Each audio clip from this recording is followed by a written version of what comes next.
So thank you everyone for joining the Bridge Over Troubled Waters session focused on frontline training during COVID-19. We're eager to kick off this discussion with a very distinguished guest today. To kind of cover some housekeeping for those who are just joining us, I have all participants on mute and ask that you also do not join by video, so that way we can focus on our speaker and our conversation. For those who don't know me, I am your host, Kristen Lampert. I am a senior talent and leadership consultant here at TalentRise. And TalentRise is a boutique and executive recruitment and talent consulting firm dedicated to elevating performance through talent. And I'm here today to kind of share with you some highlights on how to engage and elevate talent, particularly in talking through the training and learning development needs of today. So I am pleased to share with you and welcome our guest, Francine Miller. Francine is the training content manager of Paychex. She joins us with over 24 years in various roles at Paychex, has grown throughout the organization, but in reality actually just started her newest role in the training content team 2 weeks before the COVID crisis. So she knows firsthand what it's like to lead a new team, particularly when it comes to a virtual environment. Francine has over 30 years of accumulated recruiting experience and learning and development experience. She's a Lean Six Sigma Green Belt certified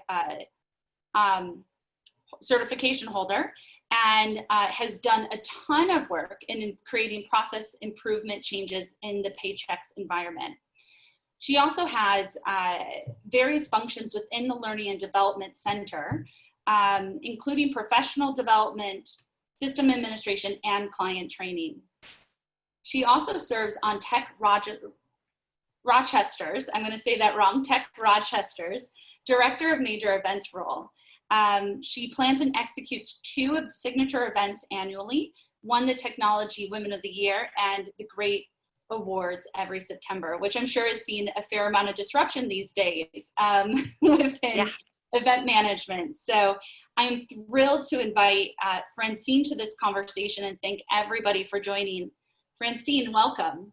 Thank you so much. I'm so happy to be here. Can everyone hear me okay?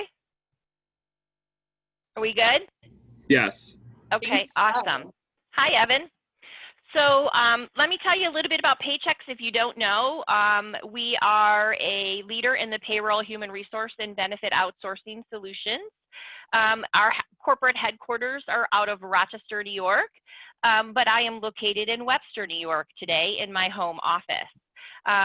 The Training and Development Center as a whole is about 125 or so person organization, and we provide in-house training as well as external training for our clients on our platforms, but we're focused on delivering training for sales, operations, and our professional development team, both instructor-led, virtual-led, curriculum build, and self-study training throughout the organization for both sales and operations. My particular area of responsibility is focused around the professional development trainers, and I have a couple of folks that really focus in on some of the soft skill training and some of the training that helps develop our employees. And then the client training, I have a couple of client trainers that are very focused on helping our clients learn our platform and our tools and resources. Paychex is 16,000 employees strong, and we service over 670 payroll clients across the United States, including India and Germany. So our sweet spot as an employer is small businesses, typically under the 14 employee, but we do have a product offering for larger clients as well. Yeah. So that's a little bit about us and me.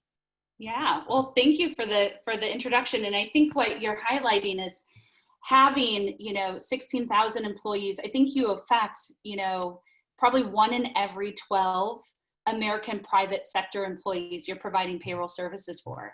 And I think with that vantage point, you are very much on the front lines when it comes to servicing the small businesses that are unfortunately experiencing a tremendous amount of contraction right now due to the economic impact of COVID-19. And so I'd be curious to know, what has been the experience of those on the front lines, for those who are servicing clients who are experiencing those losses, and what maybe the biggest challenge was going into this significant economic shift. So our service providers very much have a relationship building relationship with our clients, and as small businesses, they rely on us for not only processing their payroll, but advising them on the human capital management solutions that we provide. And our frontline providers are very much connected to our clients, and the COVID-19 crisis has caused the clients and the frontline workers to have a different conversation about managing their business. If you think about it, small businesses are struggling right now in some areas where they can't pay their employees. They have to close the business.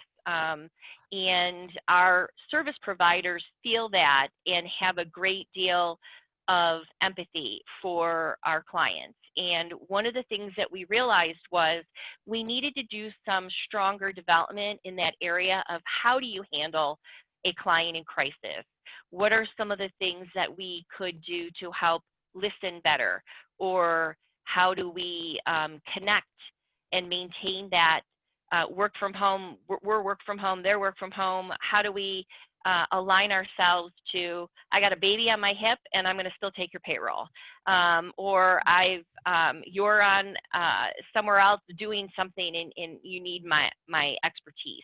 So we decided that it was important that we understood the climate of our clients and what we could offer for training. And emotional intelligence was our strongest suite offering that we decided to hone in on and offer stronger empathy training. And how do you handle someone in crisis? And how do you still maintain that professional relationship? And how do you understand what the client's going through? So we really honed in on the empathy piece of our emotional intelligence classes, and we ran 45-minute webinars between April and May, and we impacted about 600 people throughout those sessions. And the timing was perfect for the service providers because they really got something out of it, and they appreciated some additional tools and resources to help support them. In addition to that, we ran a 3-part podcast series. And that's the way people are really listening and getting knowledge and information is a podcast. And I was not a podcast promoter until I've come into this department, but it's quick hits. It's a quick learning. You can listen to it while you're running. You can listen to it while you're walking, or, kids are watching TV, you can pot it up. It was a 5-minute podcast series, 3 different speakers that we had that focused in on service providers that actually knew how to and what to do to help some of the struggling clients. And they were the best of our service providers. We tapped them and said, we need your expertise and help in spreading your knowledge about how you go about providing exceptional service to your clients. And we did the 3-part podcast series, which got great hits and feedback. And it was a peer that they could hear and really learn from. So I thought that was really great. Yeah, what I'm hearing you say is, one, the skill of empathy is probably of the greatest demand right now, and where people need support. And I think that comes in a couple forms. One is how do I support those in crisis, but then also how do I manage my own self needs when it comes to whatever crisis I'm in, within my family or within the structure, or having others who are also losing jobs around me. Mm-hmm. So what I hear you offering is, Paychex stepped in and really honed in on how do we provide that support? Yeah. I'd love to hear a little bit, just the behind the scenes on creating a podcast, because I think that is new for a lot of organizations. Mm-hmm. And I do think it modifies towards and adapts to kind of the current learner. And love to hear your thoughts on the receptivity and value of a podcast versus a traditional curriculum or webinar. So I don't think you can train everything in a podcast, but I think it's a great supplemental topic and a medium to give some quick bite-sized learning to the learner. And you can pull it up on your phone, you could pull it up on your computer, and you can multitask because it's not video, it's just audio, and you're listening. And I think that quick bite-sized learning is what the modern learner is looking for. Multitasking approach, 5 or 7 minutes long is about the attention span in some topics that you'll get. And it was recorded very easily through a WebEx recording with a series of questions and banter back and forth between a host and the speaker, and it was just sharing some great insights. So I would recommend it as a technique to get a message across for small bite-sized learning. That's great. And I'd love to, you mentioned kind of the modern learner, and I'd love to talk a little bit about the modern learner and your perception around what that is today. And also, how is it adapting in the context of being a more virtual environment? Well, we did a lot of instructor-led training, meaning a physical person in front of a classroom. And when we all went to work from home in a very short period of time, we realized we couldn't do that anymore. And we adapted to a virtual learning instructor. And then our webinars used to be an hour long, and we recognized that an hour can be too much time on a topic, and or our audience participation was declining. So we decided to cut them down to a 45-minute webinar and or a half-hour webinar that we could still have 1 or 2 concepts that someone could walk away with. So instead of jam-packing an hour worth of time with 4 concepts to learn, we broke it off into a half-hour or 45-minute time and had 1 or 2 concepts that someone walked away with. And that has been very well received. We've seen our attendance go up, and we've seen a lot more participation. We've also added on some new classes. Bouncing back from adversity is another topic that we decided to take on and get people engaged in. We also did some virtual lunch and learns where it's a half-hour topic. You can come on WebEx, you can eat your sandwich, and you can learn something at the same time. And that was a different way to help the learner get learning in a more convenient time frame for them. Wow. We also partnered with our wellness team, and we did some mindfulness, and we leveraged an MQ application that we have, and we've done some free yoga Zoom sessions. We've done some Fitbit contests, but we've also kept in mind about the well-being of the human behind the virtual worker and ensured that we give them some techniques on how to adapt and adjust to this new climate. Yeah, I think what you're hitting on is so important, which is, we are entering, month 3, maybe month 4 for some folks, or week 13, or week 13, on the sustainability, or maybe just the consistency of the experience, right? It's not episodic, it's now becoming habit or habit forming. And so how do you build or pair kind of traditional learning programs, learning development programs with wellness and well-being programs so that you can really care for the whole human in the context of work? Yeah. What about, I'd love to kind of dig in a little bit more on how you moved from instructor-led to virtual so quickly. I mean, as an organization, with the size and scale that you have, most people probably assume it takes a lot more work to shift the ship. And from what I understand, it took you guys 24 hours to kind of start to shift your curriculum. love to hear how you did that and what advice you have for those who are trying to do that. So we deployed our 16,000 people rather quickly in a very short period of time to work from home. And I've never really worked from home on an extended period of time. And I realized and recognized that I had some skill development that I needed to do as well. And that centered around, how do I position a camera? How do I get the most out of WebEx? And I had to adjust very quickly, but also recognize that we needed to provide some training to our employees on those same kinds of concepts, because they hadn't had that opportunity to really work from home either. We asked the business more about what they needed for training, and we helped develop that.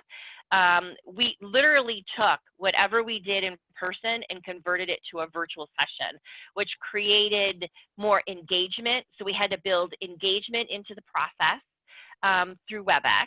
We had to shorten up content, shorten up time, and adjust all of the trainings that we had to go from instructor-led to virtual-led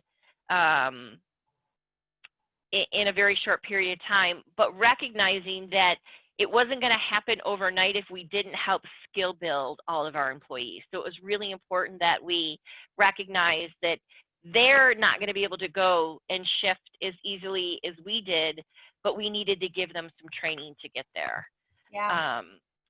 We've also partnered on the client side. If you think about it, our clients are so dependent upon our payroll specialists and our service providers that we needed to also help get them more used to using their own platform and our technology and software to make them more self-sufficient.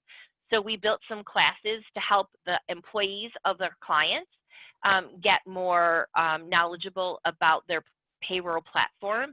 And so we've shifted some of our training from the contacts at our clients, but more the employees of our clients to help them figure out how to do direct deposit now. You know, you used to be able to provide a check and information, and then you would sign up for direct deposit. Well, there's no check to be sent into. And how do I get paid now direct deposit, and how do I show those employees how to do that? So we developed some new classes. We really had to listen to what our clients said they needed. We had to pivot very quickly on some of the topics that they needed. Yeah. Well, it sounds like, I mean, in some ways, you had to take a train the trainer model, you know, and as far as empowering your client folks to also be able to do the same things you were doing for your talent, right? Because they have to go and help kind of catch up the skill set for their clients as well. Yeah. I'd be curious to know what the topics were that are more front of mind right now for those on the ground level, like the biggest pain points and the things they want solutions or curriculum around. Service, virtual service providing, WebEx skills, how to create interactive virtual meetings, you know, how communication skills and styles, dealing with different generations. We've done some classes on that. The emotional intelligence has been really, really good and a very big piece to maintaining some good well-being. You know, and we're constantly asking our employees as well as our stakeholders about what they need to help run their business. Mm-hmm. And how does, you know, in an organization that as large as yours, get the feedback? So like, it sounds like you've got a pretty healthy feedback loop where you're able to get the client feedback and then adjust curriculum to then be able to bring it back to clients in a meaningful way. What do you feel as Paycheck is doing well in that regard to kind of drive that feedback loop? So some of the things that we're doing are some internal surveys through a third party where we're asking our employees about how they're feeling about working from home.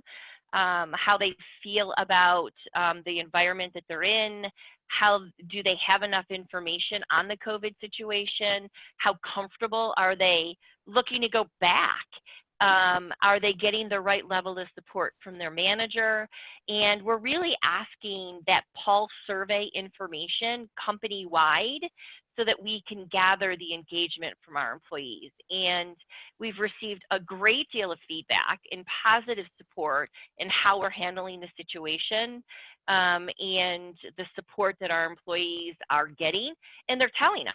And you know, our survey scores are higher than ever in people responding, as well as people giving us the right feedback. So I think internally, we are communicating to our employees, we're asking for feedback, and we're getting that feedback so that we can pivot or adjust what we need to. Yeah. I mean, what I'm, listening is key. And what I'm hearing kind of stand out here is, in any organization, whether a small or a large organization, being able to foster that dialogue and then reflect it back with some core and meaningful curriculum can really drive engagement.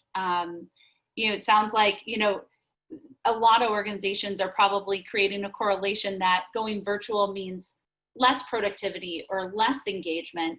And you're telling quite the opposite. You're seeing a lot of engagement and support. We've done some skip level interviews with some of our leaders in our service organization, and they have definitely commented on having higher productivity levels, call responses are higher, attendance is lower, leaves of absences are lower, and they've seen an increase in productivity. Now, that's for the manager that creates a culture of good communication. Yeah. So it's the stand-up meetings every day. It's a touch base. It's an IM. It's an all-team meeting. It's a virtual meeting. It's fun. It's being transparent. Those leaders that are performing that way are seeing a higher engagement score and a higher engagement activity as a result of it. So communication and over-communicating and communicating to your people is so key in a situation like this. And there is definitely a correlation to productivity as well as the training that we're providing. Yeah. Yeah. I mean, I think what you're highlighting, the communication, and then also from a learning standpoint, the resourcing, you're really backing it up with some material and knowledge that's going to be helpful. I'd be curious to know what for those who feel like learning, moving to a learning environment that is virtual has been a pain point, or where they've really struggled with this transition, what advice you can offer to those who are in that stage of struggling? Yeah, and I think we have to over communicate. We have to over talk to our people. We have to listen more intently. You have to be on camera. You have to be able to create an engaging environment. I do a virtual lunch on Thursdays. It's a half hour. We've done games. We did a scavenger hunt. We did everybody wear a funny hat. And it has created a better sense of community amongst the larger team that, quite frankly, I don't know that we would have if we weren't working from home or we didn't have an emphasis on it.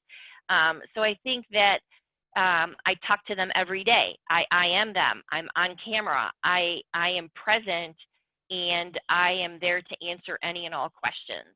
I also think there's a great deal of isolation for people, too, that are single moms or single people in a house by themselves all the time. And when you call and can show your face or, have a conversation with someone, it's so much more important to them and not taking it granted because it may be the only conversation they have all day. Yeah. So it's really the key. I think the key is over communicating. And there were people at the beginning like, I don't want to work from home 100%.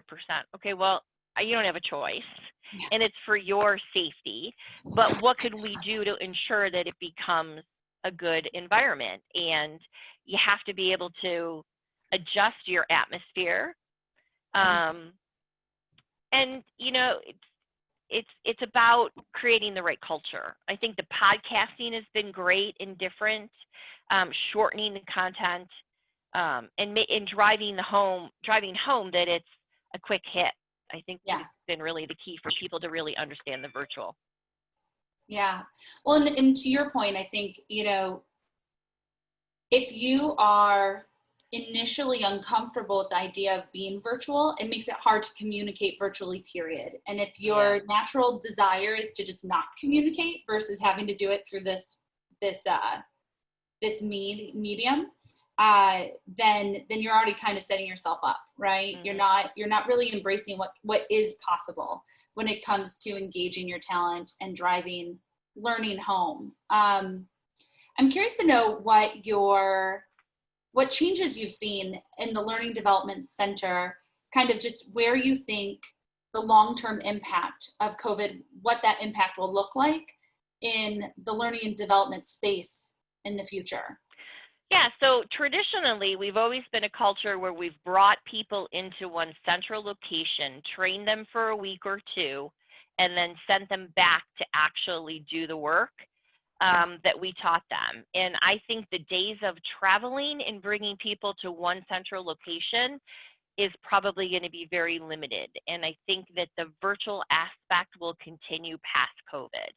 I think the skill set of a trainer is going to need to be a little bit different and more engaging in a virtual setting versus platform or classroom skills. I think those are going to be important, but I think the virtual interaction is going to be very important that a trainer turn on and become more aware of in that virtual setting. Yeah. I'm hearing you say, I'd love to dig in on, what is the new trainer skill set that might be different than it was when you were a face-to-face instructor-led trainer? I think it's going to be technology-driven and technology-savvy people. It's more facilitated versus a lecture type of training that I think is a little bit more well received, and having people learn from each other in a virtual setting versus it just being the instructor. I think learning from peers is going to be really critical. And how do you facilitate those conversations? I think a good trainer is going to need to be more of a facilitator. Still training concepts, but more engagement and more facilitation. Yeah. And how has Paychex kind of adjusted to that? Have you seen your trainers building or demonstrating that kind of trainer facilitator skill set in the virtual world? Yeah, and I think the two instructor-led trainers that I had to go 100% virtual, and thought I'll just take my current content and I'll plop it into a virtual setting, and we quickly recognized it didn't work that way, and that you had to build in different ways to engage. And then they came back to me and said, the 1 hour webinars are just too long. We need to cut them down to a half hour. And I was like, I've been telling you that all along. Like, yay, you got there. But they had to experience that too, that they lost people after 15, 20 minutes, and that they needed to re-engage them in order for them to get the concept. So you had to experience it in order to really get it as well. Yeah. Well, and I'm curious to know, what do you do to minimize distraction? So when you're in a virtual world, I'm sure for even people who are watching this right now, they could be multitasking and answering emails. And how do you build engagement and community in the context of virtual learning? So some of the techniques are asking questions, calling on people, turning on the camera.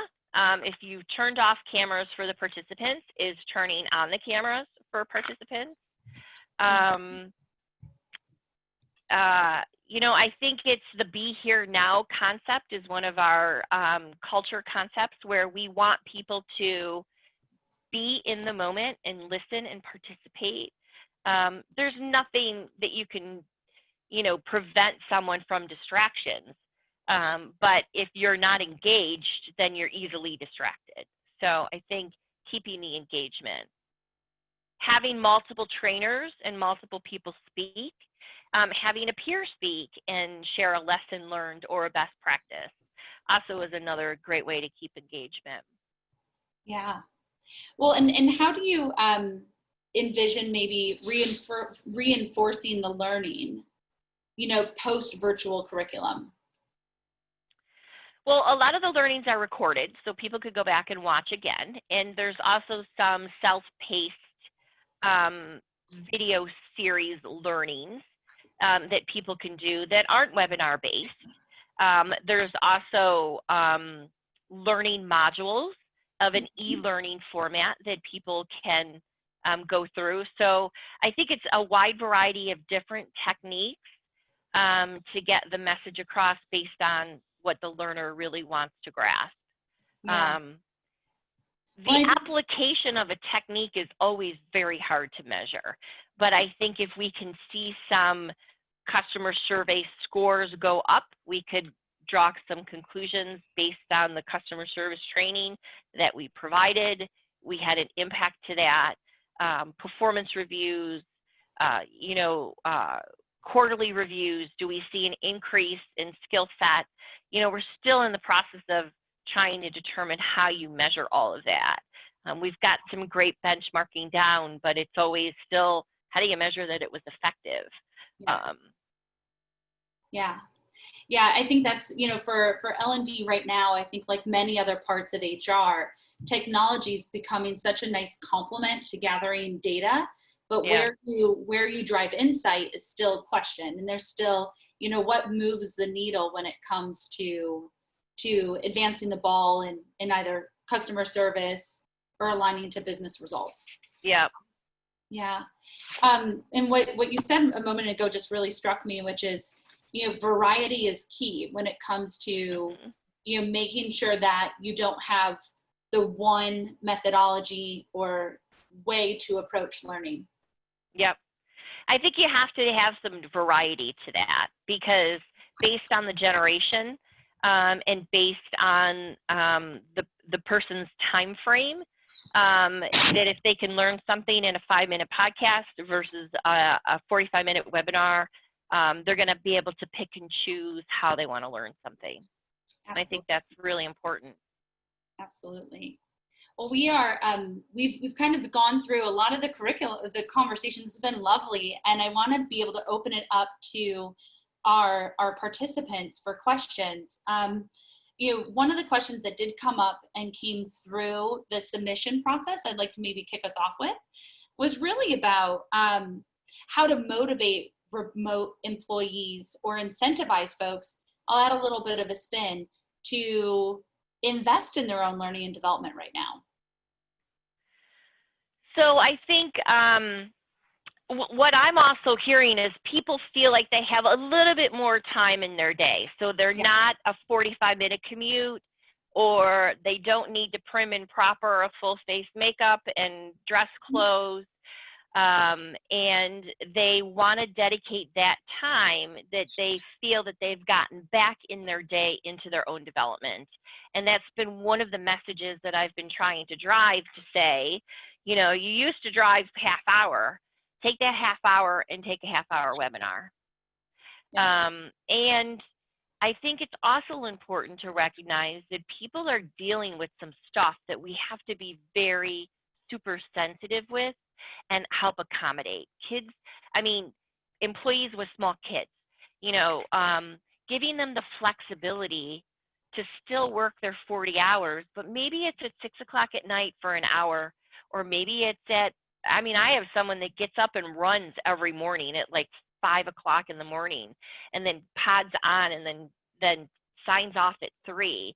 And then we'll come back on later in the day after she puts her kids to sleep. So it's also being accommodating to the people that work for you to help them manage their schedules, as well as to schedule time for their development and to repurpose their time on other things towards their development. Yeah.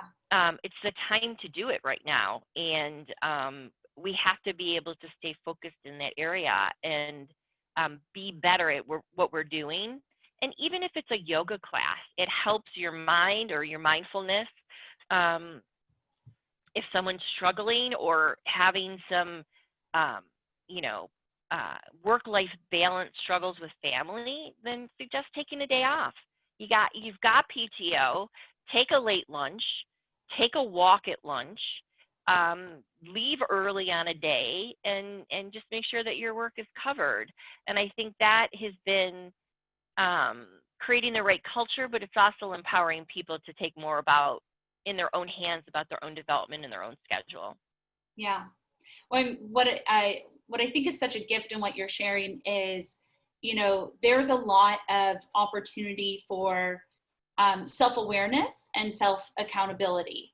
And so, you know, for those employees who've struggled with, you know, maybe been more micromanaged or had a lot more restrictions, having those restrictions lifted or some of those barriers eliminated, like commutes and whatnot, is creating space for them to kind of write their growth path, and either invest in self or invest in caring for themselves in the context of their work. Yeah. And I think you have to understand each and every employee and what they're dealing with in order to figure out how to motivate them. And it's okay to ask, you know, what's your motivation? What's going to motivate you? You've got this task you need to do, and it's not something you want to do, but you need to get it done. How do you manage that? Do you do it first thing in the morning and get it out of the way? Do you want to wait until the end of the day to get it done? I'll leave it in your capable hands, but you know you have to get it done. So let's talk about what's going to work for you to get that task done. And I think you have to understand your employees from that perspective. It's really important. Yeah, I think, you know, when I've worn the leader hat in businesses, I've always done the what's your one thing. And, you know, for those who, you know, I pinpointing what's your non-negotiable that's really important to you, maybe in your personal life that affects your professional life, and then let me help you preserve that. So that way, you know, if the non-negotiable is I need to leave at 3 so that I can, you know, take care of the kids, or if I need to make sure that I take a walk during lunch, build that clarity. I also think it's important to determine how they like to be recognized, because it's one thing to accomplish something, and if you make a banner program and you put it on your company intranet and you splash it out, and someone's not comfortable with that, that's not a good form of recognition. So I think it's also important to figure out how people want to be recognized and honor that. Yeah, I completely agree. I know that we've got some questions coming through chat. Let me see what's going on here. All right, we've got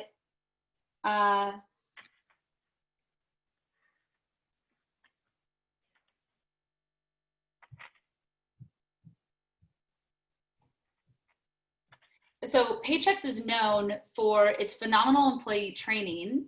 Are there any new areas of learning Paychex is developing based on the pandemic or other current events? Lots of information about COVID, lots of information about how to support our clients during this crisis, and lots of information pushing out to our employees about the restrictions and the openings, and pushing communications out to employees so that they are knowledgeable company-wide where our stance is on some of these things, as well as training them on what it is, what it means to them, and why we're making the decisions that we're making them. Mm-hmm. Yeah, that's great. And one of the other questions was about elaborating on measuring performance and impact of training, you know, whether or not you've had, if you have any analytics dashboards or resources that help optimize collecting that data. So we use Cornerstone, which is our learning management system, and there's tons of data and information that we can pull out of that. We also have performance data and information that's also housed about 4 times a year. We do performance check-ins, and then we do an annual performance review and rating at the end of the year.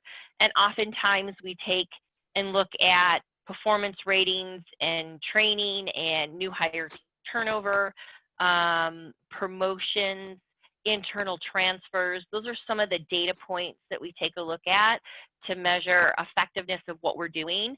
We're also on the Training 125 Top Training Awards for some of the measurements of things that we do as far as training. And there's a lot of data points that we put inside that application.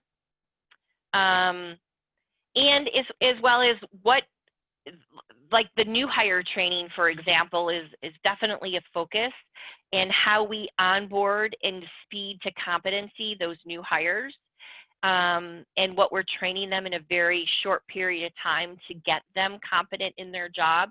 And then the tiered approach.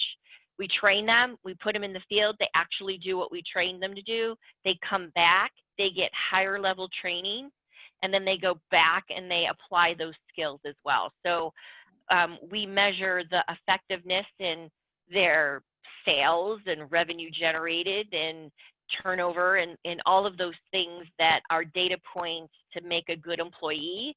We also take a look at how does the training supplement that. Yeah. I mean, what you're describing is probably the best world-class example of how to really capture insights and also draw conclusions and analysis around key performance indicators, like turnover or like speed to competency, that really can, outperform your competition when it comes to leveraging L&D. Mm-hmm. One of the questions that came up was more of a tactical one, but curious to know what your pulse survey tool is that you're utilizing.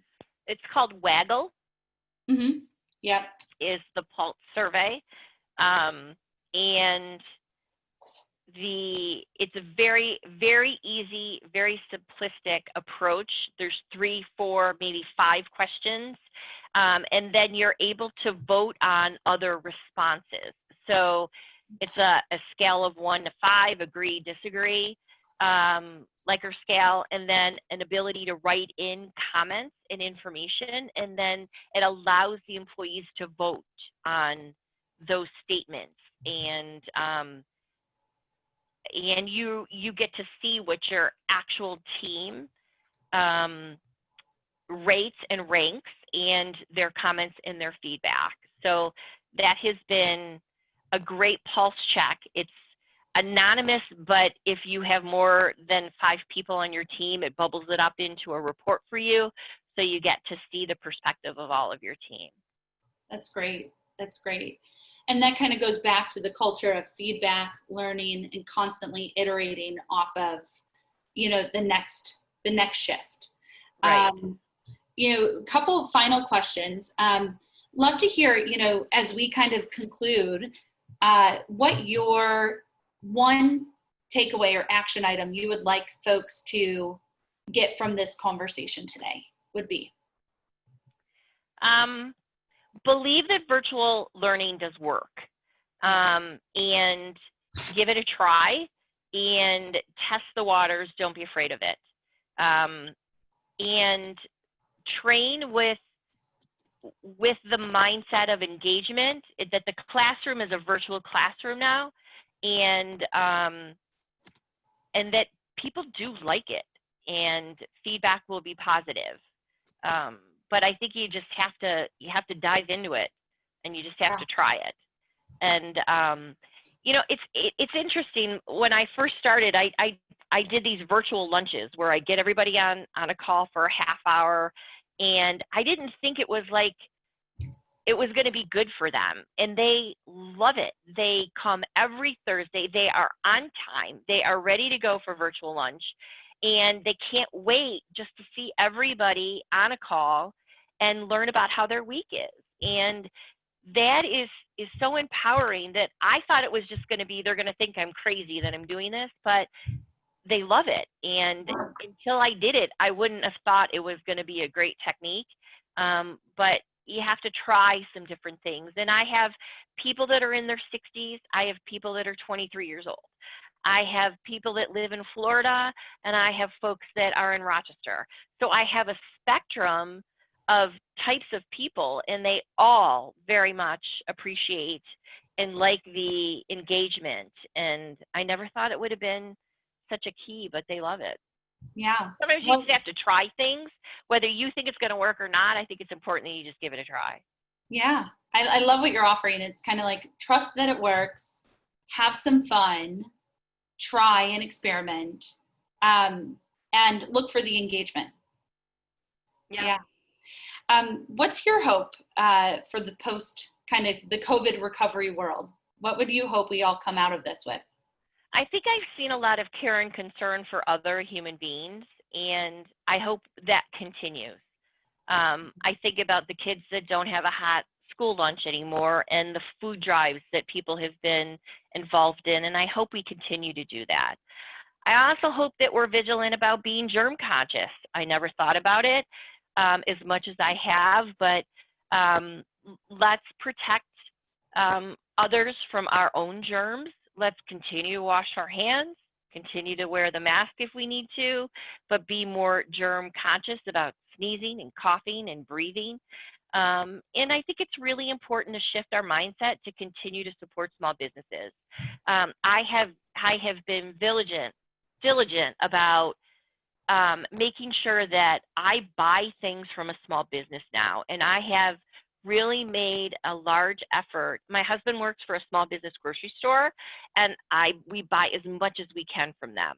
I used to buy things at a large chained liquor store. Now I walk in, and I ask, are you a small business, and are you the owner? And it's yes, and then I'm going to give you my business from now on. And I think that is important that we continue to do, because that's what makes this nation so good, is the small businesses in America. Yeah. Well, I love what you're connecting your mission at Paychex and, supporting small businesses to your own personal mission. And I think that's just wonderful. Thank you so much, Francine. This has been a fantastic conversation. I know our audience got a lot out of it, as will all those who join in virtually and watch it at another time.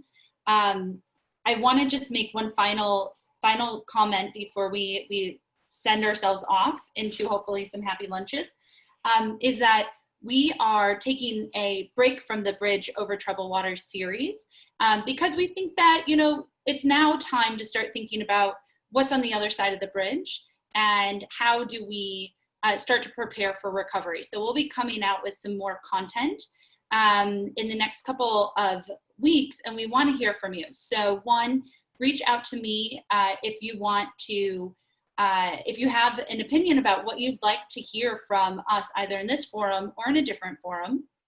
And two, we are soliciting kind of individuals who want to continue a much deeper discussion around a leadership forum on these topics.